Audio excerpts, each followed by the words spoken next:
Hello আসসালামু আলাইকুম guys, আপনারা ফেসবুক আর ইউটিউব খুলে দেখতেই পারছেন যে এই ভিডিওটা অনেক ভাইরাল হয়েছে। তো আমি এই ভিডিওটা সম্পূর্ণ টিউটোরিয়াল দেখব। চলে আসছি আমি ইন্ট্রোর পর, দেখতে থাকুন আমার ভিডিও।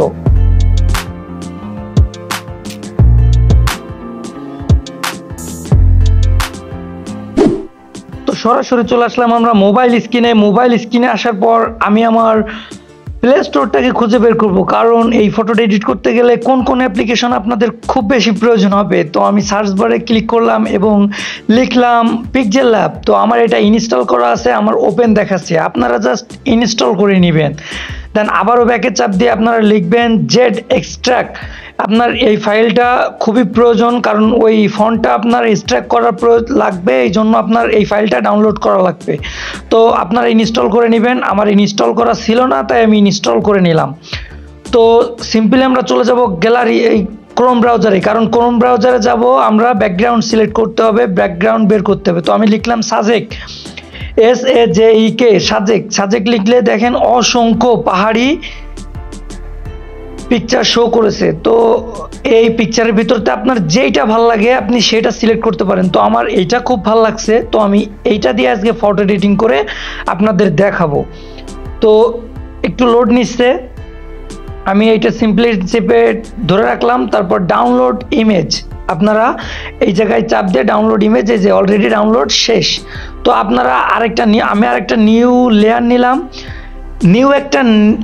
নিলাম, নিয়ে সার্চ বারে লিখলাম অনির্বাণ জঙ্গল ফ্রন্ট। তো এই লিখে সার্চ করবেন অনির্বাণ জঙ্গল ফ্রন্ট। ফার্স্টে যে লিঙ্কটা আসবে আপনারা সিম্পলি এই লিঙ্কটাতে চলে যাবেন। দেখেন অনির্বাণ জঙ্গল ফ্রন্ট বড় করে লেখা আছে। তো এই ডান পাশে চলে যাবেন, জুম করে দেখবেন যে ডাউনলোড লেখা আছে, তো ডাউনলোড করে নেবেন। ডাউনলোড এগেইন যাবে, ডাউনলোড এগেইনে টাচ করার পর ডাউনলোডটা কমপ্লিট হয়ে যাবে। কমপ্লিট হয়ে যাওয়ার পরে আপনারা সিম্পলি চলে যাবেন হেস্ট্যাগ, যে অ্যাপ্লিকেশনটা করলেন, এই যে ফন্টটা ডাউনলোড করলেন, এই ফন্টটা আমাদের হেস্ট্যাগ করা লাগবে, না হলে পিক্সেল ল্যাবে শো করবে না। তো আমরা সিম্পলি চলে যাব ডাউনলোড যে ফাইলটা আছে, ডাউনলোড ফাইলে যে অনির্বাণ জঙ্গল ফন্ট যেটা আছে ওটা খুঁজে বের করব।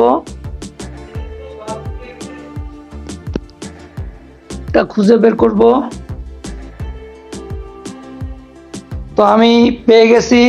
আপনারা ঠিক এই জায়গাতে চলে যাবেন। জায়গাতে যাওয়ার পর দেখেন হেস্ট্যাগ হেয়ার লেখা রয়েছে, হেস্ট্যাগ হেয়ারে ক্লিক করবেন। আমি 2বার ডাউনলোড করেছি, তো আমি 2বার করে নিলাম। দেন আমরা বের হয়ে চলে যাব গ্যালারিতে। আমি আমার গ্যালারিতে প্রবেশ করলাম। গ্যালারিতে যাওয়ার পর আমি আমার ব্যাকগ্রাউন্ডটাকে সিলেক্ট করলাম। ব্যাকগ্রাউন্ডটাকে সিলেক্ট করার পর আমি চলে যাব পিক্সেল ল্যাবে। তো পিক্সেল ল্যাবে চলে গেলাম। পিক্সেল ল্যাবে যাওয়ার পর এই টিকমার্কটাকে অন করে দিবেন। টিকমার্কটাকে অন করে দিয়ে টিকমার্কে ক্লিক করে দিলাম। তারপর আমি আমার যে পিকচার আমি যেটা দিয়ে বসাবো সেটা আমি রিমুভ করে রেখেছি, আমি তো সেটা নিয়ে আসবো। তো আমি এটা সিলেক্ট করে টিকমার্কে ক্লিক করে দিলাম। দেওয়ার পর সুন্দর করে কাস্টমাইজ করে নিলাম যে কোথায় বসাবো, কোথায় রাখলে ভালো দেখা যায়। তারপর আবার প্লাস আইকনে ক্লিক করে নামটা লিখে দিলাম। আপনি আপনার নামে এরকম বানাতে পারেন। আমি আমার নামটা দিয়ে দিলাম আদর ভাই, আমার চ্যানেলের নামটা দিয়ে দিলাম আদর ভাই 07। তো তারপর আপনারা এই লেখা যে অপশানটি রয়েছে এতে চলে যাবেন। তারপর চলে যাবেন ফন্টে। তো ফন্টে যাওয়ার পর আমি ফন্টে ক্লিক করলাম। তারপর চলে যাব মাই ফন্ট।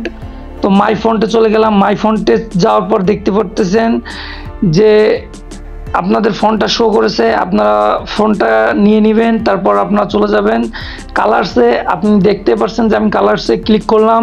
তারপর আমি হোয়াইট সিলেক্ট করলাম, কারণ সবাই হোয়াইট দিয়েই তৈরি করতেছি। তো আমি আপনাদের শেখাতে চাচ্ছি, তো আমি আপনাদের হোয়াইট দিয়েই শেখালাম। এখন এইটাকে কাস্টমাইজ করে নিতে হবে, কারণ এটা ঠিকঠাকভাবে বসাতে শিখতে হবে। সো আপনারা সুন্দর করে বসানো শিখে নেবেন। একটু ব্যাকা করে দিলাম আমি। দেন কাস্টমাইজ করে নিলাম যে কোথায় বসালে ভালো লাগবে, আমার ইমেজটা কতটুকু প্রয়োজন, আমি আমার লেখাটা কত বড় বানাবো, আমি কিভাবে কালার গ্রেডিং করব। তারপর আমি চলে যাব সেভ অপশানে। তো আমি ব্যাকে যে ভুল হয়ে গেল। তারপর আবার ওই যে সেভ অপশানে যাওয়ার পর আরটা সিলেক্ট করলাম। আরটা সিলেক্ট করার পর আরটাতে ক্লিক করলাম অ্যান্ড সেভ গ্যালারি। তো শেষ হয়ে গেল আমাদের ফটো এডিটিং। তো আমার আরও ভিডিও দেখতে আমার চ্যানেলটিকে সাবস্ক্রাইব করুন।